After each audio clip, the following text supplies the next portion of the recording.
सच के साथ। नमस्कार, सिटी वाराणसी लाइव में आप सभी का स्वागत है। मैं हूं ममता चौरसिया। आइए नजर डालते हैं आज की हेडलाइंस पर। चलती ट्रेन में सफर कर रही महिलाओं का पर्स उड़ा देने में माहिर 2 लुटेरे को जीआरपी ने दबोचा, लूट की रकम की बरामद।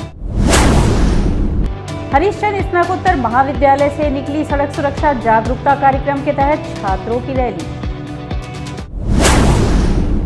भिटारी गांव में अवैध कब्जा हटाने के दौरान हुआ बवाल, महिलाओं द्वारा कब्जा हटाने गई टीम पर हमला। अघोराचार्य श्री गुलाब चंद आनंद जी महाराज का मनाया गया 142वां जन्मोत्सव। और अब खबरें विस्तार से। भिटारी गांव में अवैध कब्जा हटाने के दौरान बवाल हुआ, कब्जा हटाने गई महिला टीम पर भी हमला किया गया। भिटारी गांव में अवैध कब्जा हटाने के दौरान हुए बवाल में कोई जान माल का नुकसान नहीं हुआ था। एसडीएम सदर की तरफ से बताया गया कि शनिवार को ग्राम भिटारी में आराजी संख्या 407 अनिल कुमार पुत्र तिलकधारी के नाम संक्रमणीय भूमि दर्ज है। उक्त भूमि धारा 24 की पैमाइश और मेटबंदी है और पत्थर नसाब की कार्रवाई हुई। उस जमीन पर जेठू पुत्र जयराम व उनके परिवार ने अतिक्रमण कर लिया था, जिससे पहले नायब तहसीलदार ने 20 मार्च को अवैध कब्जा हटाने की नोटिस जारी की थी। उस मामले में 22 मई को राजस्व एवं पुलिस टीम ने कब्जेदार से अवैध कब्जे के बाबत कागजात मांगे और कब्जा हटाने को कहा। उसी समय झुंड में महिलाओं द्वारा टीम पर हमला कर दिया गया और बाउंड्री वाल तोड़कर सारा सामान इकट्ठा कर आग लगा दी गई। इस पर बगल के घर से पंप चलाकर आग बुझा दी गई। जिस घर से पानी लिया गया था उस पर भी महिलाओं ने हमला कर दिया। मौके पर कोई जान माल का नुकसान नहीं हुआ। मामला नियंत्रण में है। मौके पर उप जिलाधिकारी सदर सीओ नायब तहसीलदार शहर मौजूद थे। पुलिस एवं राजस्व टीम द्वारा जिम्मेदार एवं पेशेवर व्यवहार का पालन किया गया। अवैध कब्जेदारों एवं शांति भंग करने वालों के खिलाफ नामजद एफआईआर कराई जा रही है। अवैध कब्जेदार अन्य जनपद के निवासी हैं जिनका भूमि पर कोई हित नहीं है। किसी प्रकार का बल प्रयोग नहीं किया गया, ना ही कोई घायल हुआ है। स्थिति पूर्णतः नियंत्रण में है। जी, ये एक काफ़ी सालों से लंबित प्रकरण था। निजी भूमि के ऊपर अवैध कब्जेदारी का मामला था, जिसमें एसडीएम कोर्ट से धारा 24 के अंतर्गत न्यायिक पैमाइश हुई थी। उसके पश्चात जो भूमिधर है वो नियमानुसार अपनी भूमि के ऊपर बाउंड्री वॉल करा रखी थी। कुछ लोगों ने बाउंड्री वॉल को तोड़ के उसकी भूमि के अंदर अवैध रूप से झोपड़ी बना ली थी। काफ़ी बार भूमिधर ने जन सुनवाई के अंदर इस मामले को अप्रोच किया, हमने आदेश भी किया, थाने की तरफ से भी लेटर लिखा गया था। तो आज रेवेन्यू की और पुलिस की संयुक्त टीम ने मौके का भ्रमण किया और नियमानुसार शांतिपूर्वक तरीके से वहाँ पर जो कार्रवाई थी वो की जा रही थी। जिन लोगों ने कब्जा किया था उनमें से कुछ लोगों ने मौके से, पुरुष तो सभी अनुपस्थित रहे, कुछ महिलाओं ने राजस्व और पुलिस की संयुक्त टीम के ऊपर पत्थरबाजी की, पत्थर फेंके तो एक बार टीम पीछे हट गई, लेकिन उसके बाद उनमें से कुछ महिलाओं ने ही झोंपड़ी में आग लगा दी और वहाँ पर आगजनी करने का प्रयास किया। तुरंत पुलिस की टीम एक्टिव हुई। हमारे मौके पर मजिस्ट्रेट नायब तहसीलदार भी थे। उन्होंने जो है पड़ोस के घर से ट्यूबवेल चलवाया। ट्यूबवेल चलवा के तुरंत झोपड़ी में जो आग लग रही थी उसको कंट्रोल किया। उसके बावजूद भी दूसरी तरफ से वहाँ पे पत्थरबाजी जारी रही। मौके पर किसी को कोई नुकसान नहीं हुआ है, कोई हत आहत नहीं हुआ है। घटना पूरी तरह से कंट्रोल में है। शांति व्यवस्था वहाँ पे लागू कर दी गई है और जिस निजी भूमिधर की भूमि के ऊपर अवैध अतिक्रमण किया गया था उसके द्वारा अब जो भी पक्ष हैं, सभी पक्षों के ऊपर जो अवैध कब्जेदार हैं और जिन्होंने आज वहाँ पे शांति व्यवस्था खराब की, जिन्होंने पत्थरबाजी की, उनके खिलाफ नामजद एफआईआर दर्ज की जा रही है। चलती ट्रेन से सफर कर रही महिलाओं के पर्स उड़ा देने वाले शातिर बदमाशों को जीआरपी पुलिस ने धर दबोचा व लूट की रकम भी बरामद की। जीआरपी ने 2 ट्रेन लुटेरों को गिरफ्तार कर लूट की रकम बरामद की। चलती ट्रेन में सफर कर रही महिलाओं का पर्स उड़ा देने वाले गिरोह का जीआरपी ने पर्दाफाश किया है। पुलिस ने 2 ट्रेन लुटेरों को गिरफ्तार कर उनके पास से 88,500 रुपये नकद और करीब 8,000 रुपये कीमत का मोबाइल फ़ोन बरामद किया है।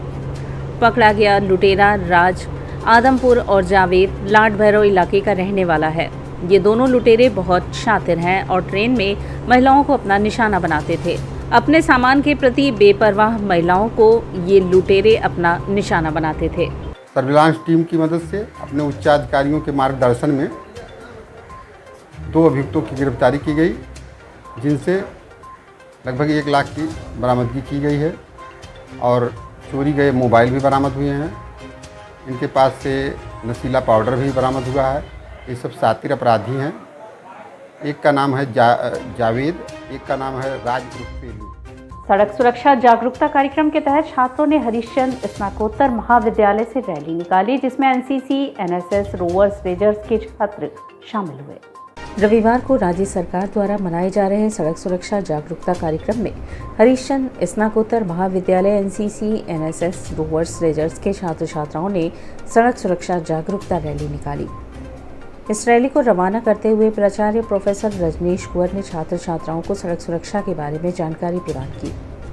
रैली में एनसीसी के एएनओ डॉक्टर रामाशीष, एनएसएस के डॉक्टर धर्मेंद्र कुमार गुप्ता व अन्य अध्यापक गण के साथ ही छात्र छात्राओं ने पोस्टर स्लोगन के द्वारा जनमानस को सड़क सुरक्षा के लिए जागरूक किया। रैली महाविद्यालय प्रांगण से निकलकर विश्वेश्वरगंज चौराहा होते हुए मैदाकीन चौराहा पहुंची। यहाँ पुलिस अधिकारियों एवं यातायात पुलिस के साथ मिलकर लोगों को सड़क सुरक्षा एवं दुर्घटनाओं से बचने के लिए जागरूक किया। साथ ही सीट बेल्ट, हेलमेट का हमेशा प्रयोग करने के लिए लोगों से अपील की गई। उत्तर प्रदेश शासन के निर्देशानुसार इस समय 19 से लेकर 31 तक प्रदेश में सड़क सुरक्षा जागरूकता अभियान चलाया जा रहा है। उसके तहत 22 तारीख को रैली निकालने का प्रावधान है, जिसके द्वारा एनसीसी कैडेट्स आज महाविद्यालय के आसपास आम नागरिकों को रैली के माध्यम से जागरूक कर रहे हैं कि यदि आप बाइक चल रहे हैं तो हेलमेट जरूर लगाएं, ट्रिपलिंग कदापि न करें।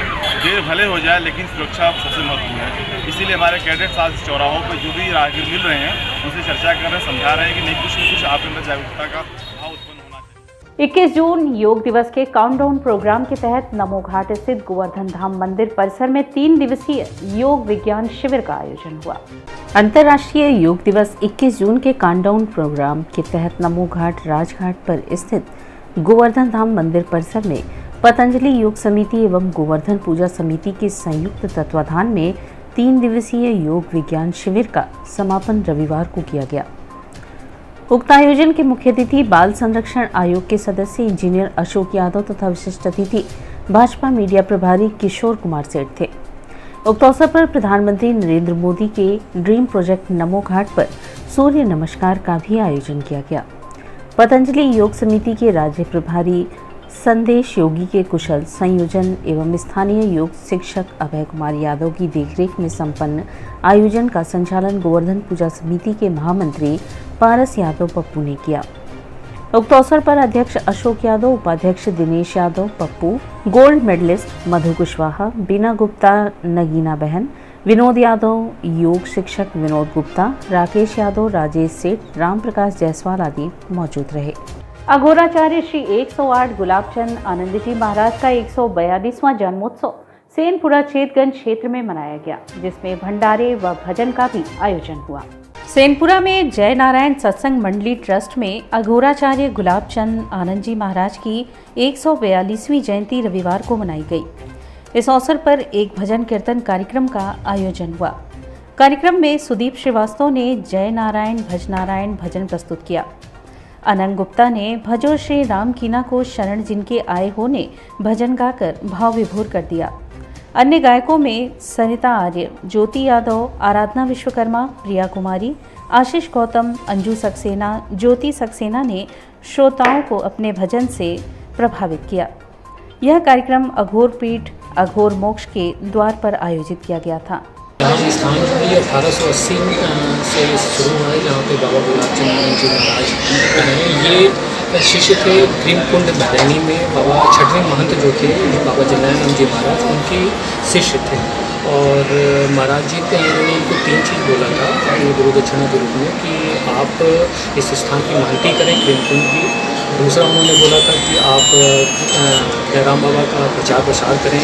तीसरा अपने नाम के आगे आनंद लगाएं। तो महाराज जी ने आनंद नाम लगाना शुरू किया और किताब का प्रचार प्रसार किया जयराम बाबा का। लेकिन उन्होंने मानती विवेकपुर से उन्होंने मना कर दिया, कहा कि जिस स्थान पर गुरु बैठता उस स्थान पर मैं नहीं बैठ सकता। उसके बाद 1906 में उन्होंने महाराज जी की खड़ाऊ ला करके यहाँ पे अघोर में तल और तब से यहाँ पे दोनों कार्यक्रम जो चल रहा है जनवरी में बन रहा है, मई में जन्मोत्सव मनाया जाता है और जुलाई में कुंभ मनाया जाता है, जहाँ पे जो भी गुरुमुख होंगे जो भी सत्संग वो आकर के पूजा करते हैं। और यहाँ वक्त तो चला है एक छोटे से ब्रेक का, मिलते हैं ब्रेक के बाद। वाराणसी लाइव, सच के साथ।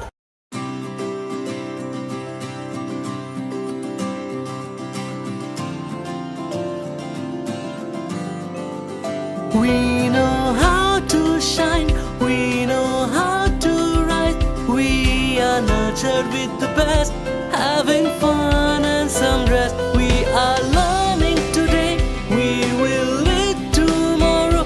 We are choosing our way, we're learning and play. We are creative, that is our motive.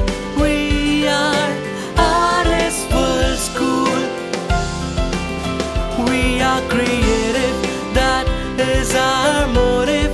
We are RS World School, RS World School. We just don't believe in learning, we believe in creative learning.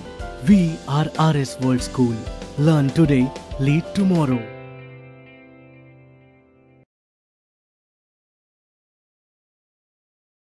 सन 2022 में यदि आपका सपना है BHU या देश के किसी सर्वश्रेष्ठ विश्वविद्यालय में एडमिशन लेने का, तो आप कर सकते हैं अपने सपनों को साकार संकल्प ट्यूटोरियल्स के साथ।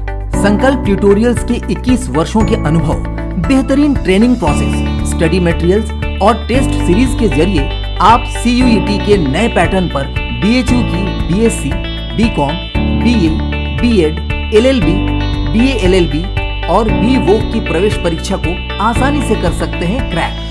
इसके साथ ही CHS की 6th, 9th और 11th में एडमिशन पाने के लिए सिर्फ संकल्प पर रखें विश्वास।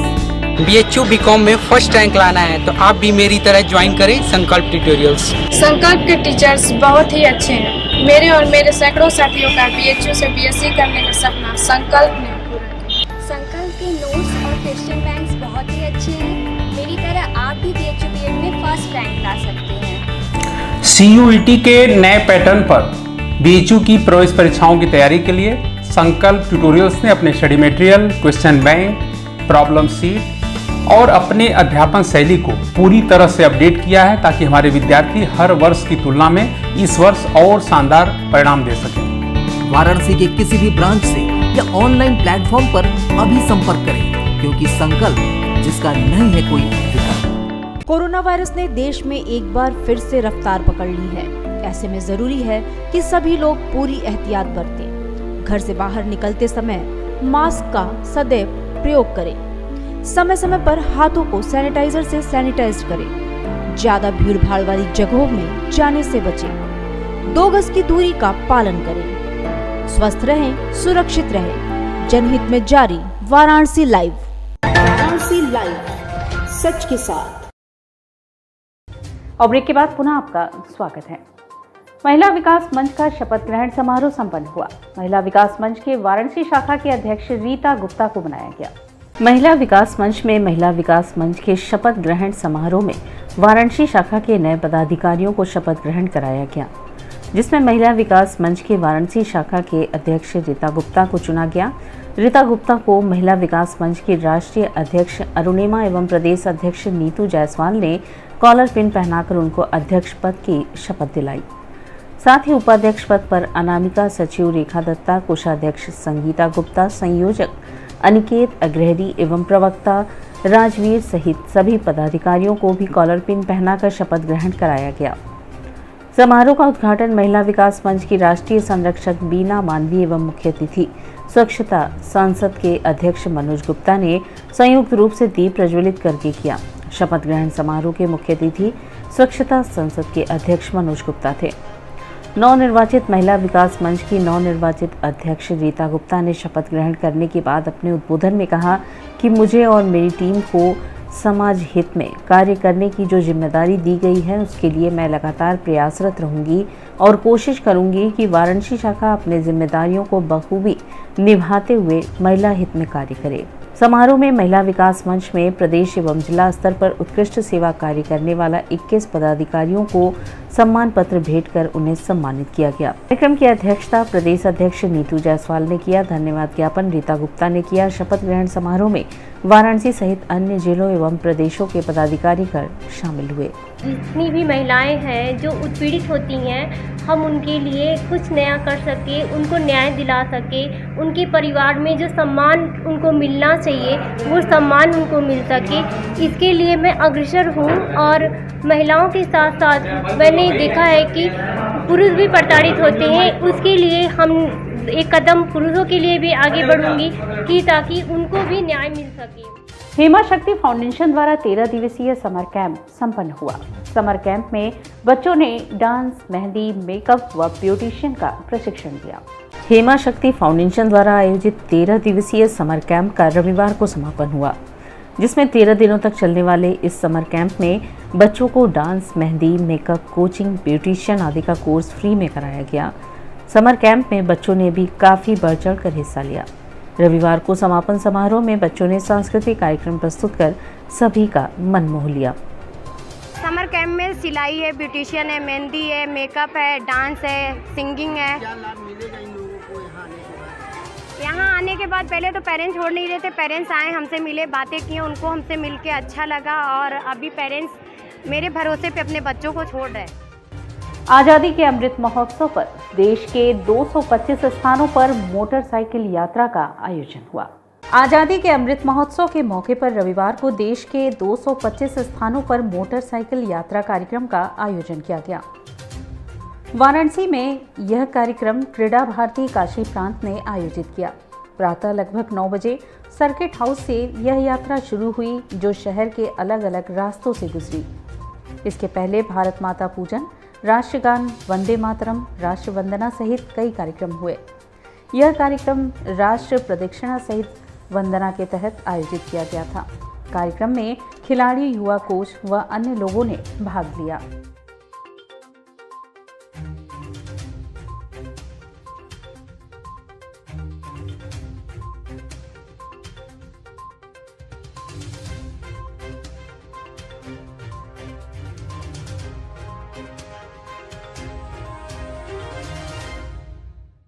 ज्ञानवापी प्रकरण इन दिनों चर्चा में है। इस प्रकरण पर हिंदू और मुस्लिम दोनों ही अपने अपने तरीके से बयानबाजी कर रहे हैं। इस प्रकरण को लेकर हमारे सहयोगी अमित मिश्रा का काशी सत्संग मंडल ज्ञानवापी के कार्यकारी अध्यक्ष देवेंद्र पाठक से बातचीत हुई। आइए देखते हैं इस बातचीत पर एक रिपोर्ट। देवेंद्र जी, स्वागत है आपका। देवेंद्र जी, जैसा कि माता श्रृंगार गौरी के दर्शन को लेकर 5 महिलाएं तो जो न्यायालय की शरण में गईं और उन्होंने 365 दिन माता श्रृंगार गौरी के दर्शन के लिए अनुमति मांगी है और ये बोला है कि हमको अधिकार मिले कि हम माता श्रृंगार गौरी का दर्शन पूजन 365 दिन कर सकें। जो चैत्र के महीने में नवरात्र आता है उसमें श्रृंगार गौरी माता के दर्शन के लिए 1 दिन का जो आदेश अभी तक है उसमें सामान्य जनता जाकर दर्शन पूजन कर सकते हैं। इस पे आप और क्या प्रकाश डाल सकते हैं और आपका जो सत्संग मंडल है वो क्या करता है ज्ञानवापी परिसर में, इसके विषय में? देखिए, काशी सत्संग मंडल के तत्वाधान में 64 वर्षों से ज्ञानवापी परिसर में जो है एक राम कथा का आयोजन माघ महीने में आचार्य सूर्यलाल शास्त्री जी के आचार्यत्व में एक कार्यक्रम निरंतर 64 वर्षों से होता चला रहा है। कार्यक्रम के कलश स्थापना के 1 दिन पहले हम लोग श्रृंगार गौरी माता का सिंदूर से लेपन करते हैं और लेपन करने के बाद उनकी साफ सफाई के बाद अगले दिन जब हमारा उद्घाटन का समारोह होता है, जिस दिन हमारी राम कथा का उद्घाटन होता है, माता श्रृंगार गौरी के दर्शन पूजन करने के बाद समिति के सारे कार्यकर्ता जो जनमानस उनके साथ जुड़े हुए हैं, जिनकी भावना उनके साथ जुड़ी हुई है, ये सब लोग पहुंचकर माता श्रृंगार गौरी का दर्शन पूजन नारियल फूल के भोग प्रसाद लगा के आरती करने के पश्चात जो मस्जिद के सामने वजू खाने के सामने जो नंदी जी हैं, वो नंदी जी का पूजन और भोग और आरती मंत्रोच्चार द्वारा वैदिक ब्राह्मणों के करने के बाद हम लोग राम कथा को उद्घाटन करते हैं। और ये निरंतर 9 दिनों तक हमारी परंपरा के अनुसार ये चली आ रही है। 9 दिनों तक हम लोग माता श्रृंगार गौरी का भोग, दर्शन, पूजन और जो 151 भूदेव जो रामानस पाठ का कार्यक्रम करते हैं, जो वहाँ पे यज्ञ में शामिल होते हैं, और प्रतिदिन भंडारे का भोग तभी लगता है जब माता श्रृंगार गौरी को भोग लगाने के बाद ही भंडारे का प्रतिदिन आयोजन किया जाता है। देवेंद्र जी, पिछले 64 वर्षों से ये आयोजन हो रहा है, क्या इसके लिए भी आपको सरकार से या डिस्ट्रिक्ट एडमिनिस्ट्रेशन से परमिशन देना पड़ता है, या ये सर्वोदित है कि इस महीने में होना ही है और इसके लिए किसी परमिशन की आवश्यकता नहीं है, ये किया जा सकता है? देखिए, सन 91 के पहले कोई भी परमिशन की आवश्यकता नहीं पड़ती थी, लेकिन बाबरी मस्जिद के विध्वंस के बाद एक नया नियम आया, सरकार द्वारा जो है एक नोटिफिकेशन जारी किया गया कि बिना परमिशन के कोई भी कार्यक्रम नहीं संपन्न होगा। तो सन 1991 से लेके और 2022 तक लगातार 32 सालों तक जो है हमें परमिशन जो है प्रशासन द्वारा आचार्य सूर्यलाल शास्त्री महाराज जो उसके संरक्षक हैं उनके नाम से परमिशन 22 सालों से सरकार द्वारा जारी किया जा रहा है।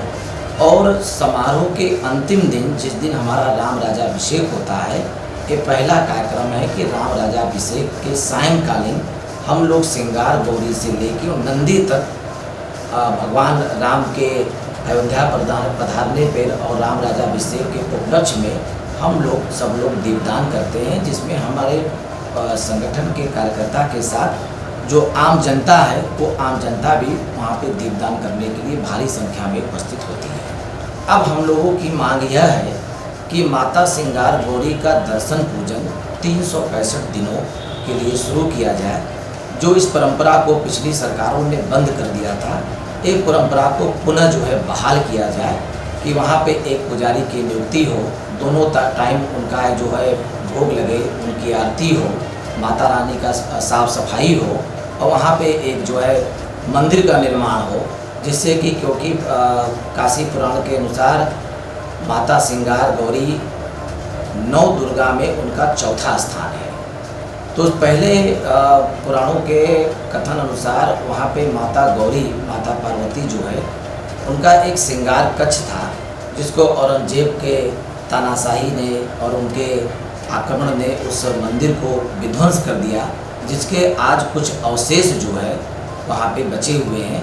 उन्हीं को अपना आराध्य मानकर हम लोग जो है उनका दर्शन पूजन करते हैं। और मेरा मानना है कि काशी के लाखों लोगों की आस्था जो है, भावना जो है माता श्रृंगार गौरी से जुड़ी हुई है। श्रृंगार गौरी माता के जिस स्वरूप का अभी आप लोग पूजन कर रहे हैं, क्या वही वास्तविक मूर्ति है या किसी और मूर्ति की होने की संभावना उस परिसर में है? देखिए, अगर सर्वे का जो काम चला, लेकिन सर्वे के काम शुरू होने के बाद जो अंदर तमाम ऐसे मलबे पड़े हुए थे जिन मलबों को नहीं हटाया गया, और मेरा मानना है कि भी पूरी तरह से सर्वे नहीं होना हो पाया, क्योंकि जो 1991 का माननीय सर्वोच्च न्यायालय का जो आदेश था और वो सर्वे जो है मेरे ख्याल से वो सर्वे पूरा नहीं हो पाया। यदि उस सर्वे को अच्छे ढंग से अगर उसको तहकीकात किया जाए तो निश्चित तौर पे उसके अंदर कई ऐसे रहस्यमय मूर्तियों का पाना संभव हो सकता है। और मेरा मानना है कि उसमें माता श्रृंगार गौरी का जो मूर्ति है वो भी जो है बरामद किया जा सकता है। तो मेरी ये मांग है कि इसको सर्वे को जो है और आगे बढ़ाकर और जो कच्छ बंद हैं, जो मलबे से कच्छ ढके हैं, उस कच्छ को भी खुलवाकर उसकी जो है विस्तृत रूप से उसकी जांच की जाए। जहाँ जहाँ भी पूरे भारत में मंदिर मस्जिद को लेकर कुछ ही मंदिर मस्जिद में झगड़ा है कि ये मंदिर था, इसको तोड़ के मस्जिद बनाया गया है। सारे मस्जिदों पे तो हिंदू पक्ष दावा नहीं करता, वही करता है जहाँ पर देखने में लगता है कि ये मंदिर था, इसके ऊपर मस्जिद बनी हुई है। आपको क्या लगता है कि क्या ऐसे समाधान हो सकते हैं जो कोर्ट के बाहर भी सेटल हो सकते हैं? कुछ समाधान आपकी तरफ से निकल के आप बता सकते हैं क्या हो सकता है? देखिए, निश्चित तौर पर ऐसे समाधान हो सकते हैं, क्योंकि मुगल शासकों ने हमारे भारत में लगभग 28,000 मंदिरों का विध्वंस किया। और 28,000 मंदिरों में कुछ ऐसे मंदिर होंगे जिनके बारे में लोगों को जानकारी होगी, लेकिन 28,000 मंदिरों को जो तोड़ा गया उसका कोई भी इतिहास अगर खंगालें तो आपको नहीं मिलेगा।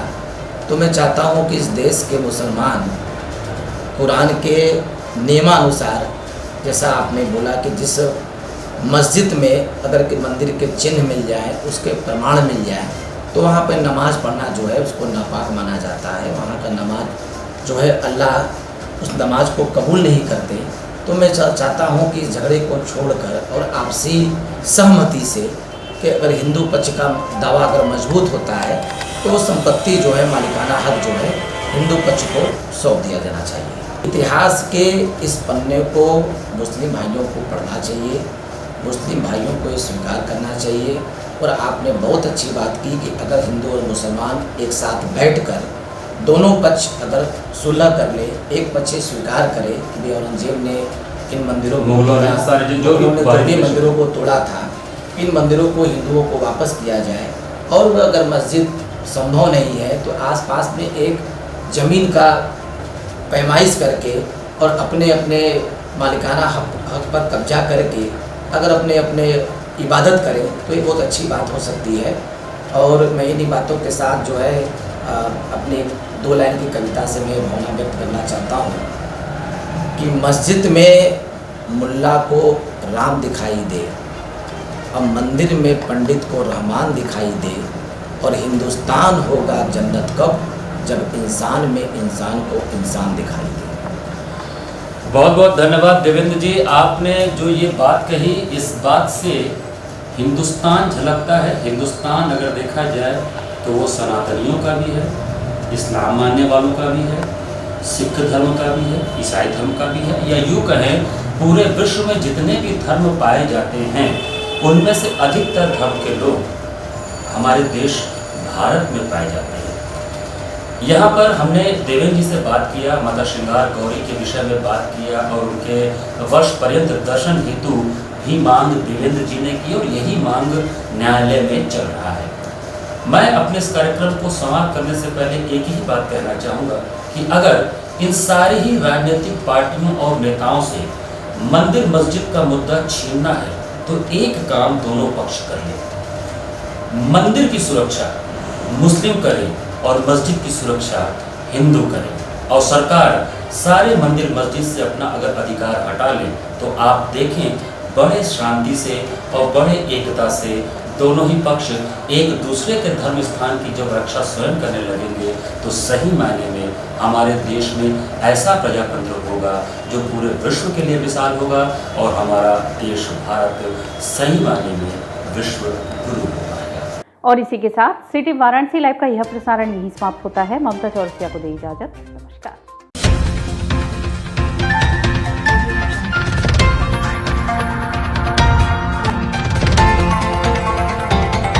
वाराणसी लाइव, सच के साथ।